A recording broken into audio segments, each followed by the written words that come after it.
ఎర్ర బస్ అంటే మనకు గుర్తొచ్చేది ఆర్టీసీ బస్సే. ఒకప్పుడు దాదాపు రాష్ట్ర వ్యాప్తంగా ఆర్టీసీ బస్సులన్నీ ఒకే రంగులో ఉండేవి.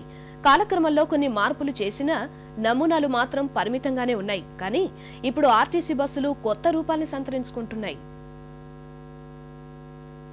రోజుకో రకమైన నమూనాతో వివిధ రకాల రంగులు సొగసులతో ప్రైవేటు బస్సులు ప్రయాణికుల్ని ఆకర్షించటం, ఆర్టీసీ ఆదాయానికి గండిపడటంతో రాష్ట్ర రోడ్డు రవాణా సంస్థ బస్సుల రూపురేఖల్లో మార్పులకు శ్రీకారం చుడుతోంది.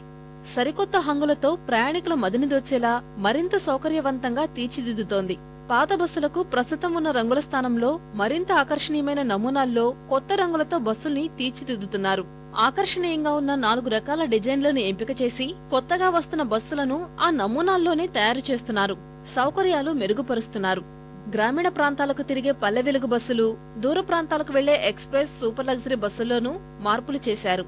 బస్సుల్లో పూర్తిగా తక్కువ విద్యుత్తో ఎక్కువ వెలుగునిచ్చే ఎల్ఈడీ లైట్లు అలంకరించారు. సీట్లు, కిటికీలు, ద్వారాలు మరింత సౌకర్యవంతంగా నూతనత్వాన్ని తీసుకువస్తున్నట్లు అధికారులు చెబుతున్నారు. 2000 బస్సులు అదనంగా నూతనంగా ఆర్టీసీలో ప్రవేశపెట్టాలని నిర్ణయం తీసుకోవడం జరిగింది. దశల వారీగా దాన్ని అమలు చేసుకుంటూ వస్తున్నాం. వచ్చే కొత్త బస్సెస్లో ఎల్ఈడీ లైటింగ్ ఒకటి పెట్టడం జరుగుతుంది. దీంతో పాటు లోపల అలార్మ్ సిస్టమ్స్, నైట్ టైం కూడా మినిమం లైటింగ్ స్టాండర్డ్స్ ఎంత ఉండాలి అది మెయింటైన్ చేయడం. దీంతో కొన్ని బస్సెస్లో చాలా వైడ్గా సెంటర్ డోర్స్, దీనివల్ల ఎక్కడం దిగడం రెండు కూడా సపరేట్ అవుట్ చేస్తూ బస్ మధ్యలోనే చాలా అనువుగా ఉండేటట్లు ప్యాసింజర్స్కు.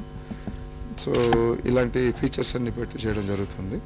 మెరుగైన సౌకర్యాలతో ప్రయాణికుల్ని ఆకర్షించి తద్వారా ఆదాయాన్ని పెంచుకోవచ్చని అధికారులు భావిస్తున్నారు.